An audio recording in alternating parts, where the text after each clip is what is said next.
What does it take to become an Indian citizen? The government says a proposed new law offers a home for those fleeing religious persecution. But opponents say it excludes one group, Muslims, and undermines the country's secular identity. What will it mean for the constitution and India's future? This is Inside Story. Hello and welcome to the programme. I'm Hala Mohieddin. A proposal that would bring sweeping changes to India's 64-year-old citizenship law is dividing politicians and activists and prompting charges of religious bigotry. The ruling Bharatiya Janata Party, or BJP, says it offers a safe harbour to people around the region fleeing persecution. But opponents say the bill is anti-Muslim. Well, let's bring in our guests. From New Delhi by Skype, we're joined by Harsh Mander, Director of the Social Justice Advocacy Organisation Centre for Equity Studies in London, Ronan Lee, a visiting scholar at Queen Mary University of London, and from Sonipat in India, also by Skype, Sreeram Chaulia, Professor and Dean at the Jindal School of International Affairs. Gentlemen, welcome to you all. Okay, let me put those points to you, Sreeram Chaulia. We've heard there that this citizenship amendment bill is dangerous, in Harsh Mander's words, and he's also bringing in the controversy which is surrounding this registry at the same time. What's your assessment of this bill that has been introduced, and how do you respond to those allegations that it's dangerous?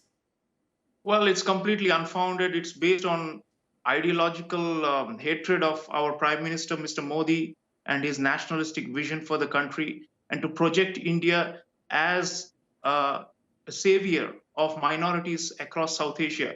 What this bill purports to do is to try and correct a historical injustice that's being done to a lot of minority groups in these neighboring countries like Pakistan, Bangladesh, and Afghanistan. Just look at the statistics. Hindus were 23% of Pakistan after independence in 1947. Now they're less than 2% of the population. A lot of them have been facing, forcible conversions, assassinations, and ethnic cleansing, and they're looking for India to give them refuge and shelter. Sikhs in Pakistan, there used to be 40,000 of them in 2002, down to just 8,000 today. Hindus in Bangladesh, another country to our east, around 14% at the time of independence in 1971, now down to 9% and dwindling. Hindus and Sikhs in Afghanistan, the third neighbor, which is the purpose of this bill, 700,000 in the 1970s. Now Hindus and Sikhs are less than 7,000. So you look at the situation, there are a lot of jihadists and extremist groups in our neighborhood that are engaging in ethnic cleansing and genocidal campaigns against minorities. And all these countries are theocratic. Islam is a state religion, and there is no basis of persecution of Muslims in that country on the basis of religion alone, per se.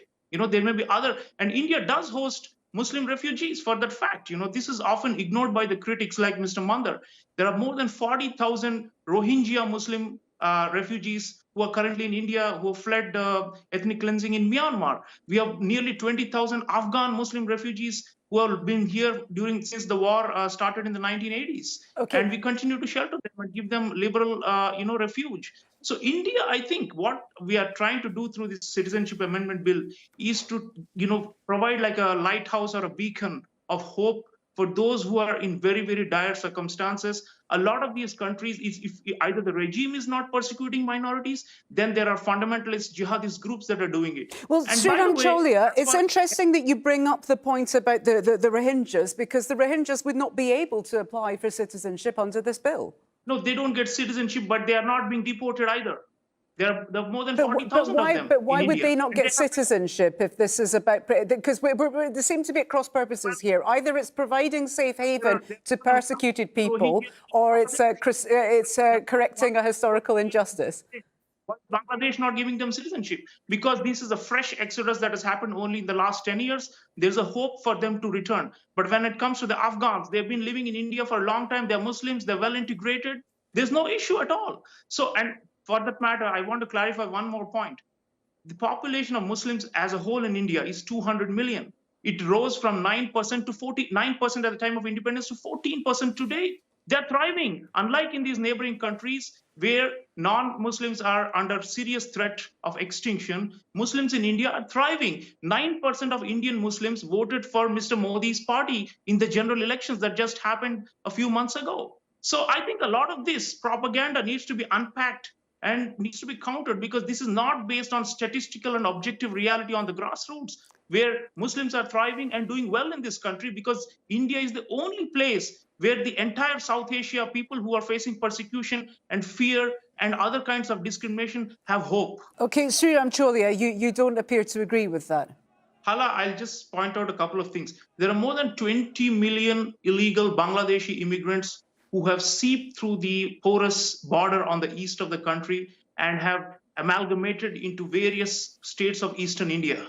And it's a very controversial aspect. Locals feel outnumbered, but it's being encouraged by some of the left-leaning parties in that region, because they think that by naturalizing these illegal aliens, they can try and get their vote banks to in the name of minority protection. I think this is a big security challenge. The national security angle also needs to be understood. You see, there are groups like Harkatul Jihad-e-Islami, HUJI, which are dreaded, internationally proscribed terrorist organizations. They recruit from some of these illegal migrants. So we have a right, every sovereign state has a right to distinguish between legitimate refugees who are facing fear of persecution because of their identity. But we seem to be mixing a lot of things up together, mixing up Muslims with terrorism, with a legitimate and illegitimate refugee. It can't be all things to all men here. Either a state accepts that minorities are persecuted, it accepts all minorities, or it's difficult to just cherry pick. These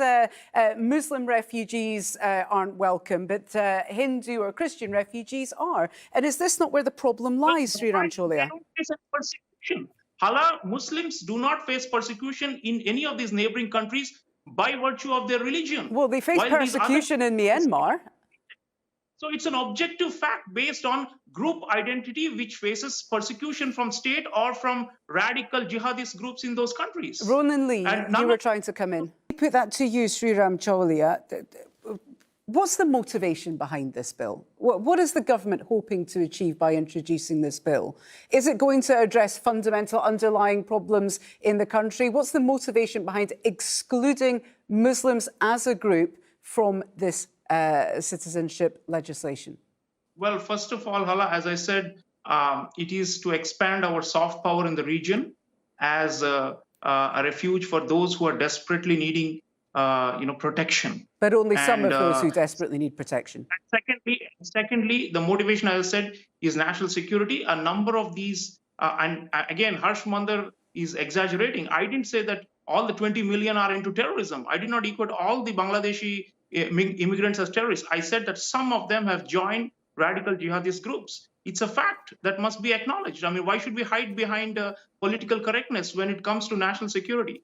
And thirdly, I think India is actually proclaiming that it is an open space. I mean, look at the number of refugee communities we host. We host Tibetans, we have Sri Lankans, we have Rohingyas, we have Afghans, we have some Burmese from the ethnic majority of Myanmar who were persecuted during the democracy struggle, and so many others, and you look at the sense of hope that they have when they reach India and when they remain in India. India is the safe harbor, and that is the message we are sending. I think it enhances India's strength as our regional power. It gives us, people across these countries who are looking at bleak features to their very existence. Why is Harsh Mandar not talking about the minorities in Pakistan, Bangladesh, and Afghanistan? Aren't they not facing genocidal situation? But why are we not focusing on that? But arguably that doesn't come under the Indian government's jurisdiction. We're in the dying minutes of this debate. It is our responsibility in this region to maintain the safety and security of people. We want peace and brotherhood in this neighborhood, and that's not happening because there's consistent genocidal mindset and ethnic cleansing happening against minorities in these countries. Okay, Sreeram Chaulia, quickly, if you would, what do you think this will say for the secular nature of the country and its constitution? There are lies, and then there are statistics. I've given you the facts. They are actually unchallengeable. And the facts on the ground remain that India is the only democracy and the only secular country in this region that is able to absorb these people and give them a life of dignity. This is a major step forward for India's foreign policy and soft power in the region. And I believe that India's constitutional democracy is safe under Narendra Modi. And in fact, Muslims are actually moving in step with the current ruling party's agenda, and most of them appreciated. Muslim women were liberated through triple talaq bill recently. They voted for Mr. Modi, and I think he is fulfilling their hopes and aspirations with great vision. And I'm afraid, gentlemen, we are out of time. This discussion will, of course, continue in the days and weeks to come. But for now, I would like to thank all my guests, Harshmanda, Ronan Lee and Sreeram Chaulia. Thank you too